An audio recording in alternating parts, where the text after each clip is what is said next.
సినిమాలు ఆడకపోవడం వల్లే పవన్ కళ్యాణ్ మళ్లీ రాజకీయాల కోసం మాట్లాడుతున్నారని విమర్శించారు విహెచ్. సామాజిక న్యాయం కోసం మాట్లాడే పవన్ కాపు ఉద్యమానికి ఎందుకు మద్దతు ఇవ్వలేదని ప్రశ్నించారు. సగం సినిమాలు సగం రాజకీయాలు వద్దన్న విహెచ్ కాంగ్రెస్ ను తిడితే ఊరుకునేదే లేదని హెచ్చరించారు.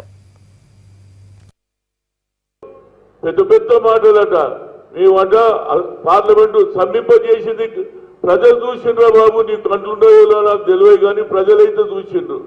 పార్లమెంట్ లో ఎన్నిసార్లు గొడవ, ఎన్నిసార్లు వాయిదా పడ్డదు నీకేం తెలియదు. ఓవర్ నైట్ వచ్చి డైలాగులు కొట్టేసి ఇక నేను నెక్స్ట్ మీటింగ్ కాకినాడలో పెడతామన్నాడు కాదురా బాబు. నిజంగా నీకు దమ్ముంటే ఇన్ని రోజులు స్పెషల్ స్టేటస్ గురించి ఎవరు కొట్లాడుతున్నారో తెలియదు. ఇప్పుడు ఊరికేనన్నా ప్రజలకు తెలవడానికి అశోక్ గజపతి ఇంటికి పోతాం, ఎంపీలను ముట్టడిస్తాం, ఇవన్నీ డైలాగులు వదిలేరా బాబు. ఇవన్నీ నీ సినిమా ఫెయిల్ అయింది, ఇక సినిమా లేదు, ఇదో కొత్త సినిమా తీయడానికి బయటకు వచ్చినాను. ఈ సినిమా కూడా ఫెయిల్ అయినట్టు నీతోటి ఏం కాదు.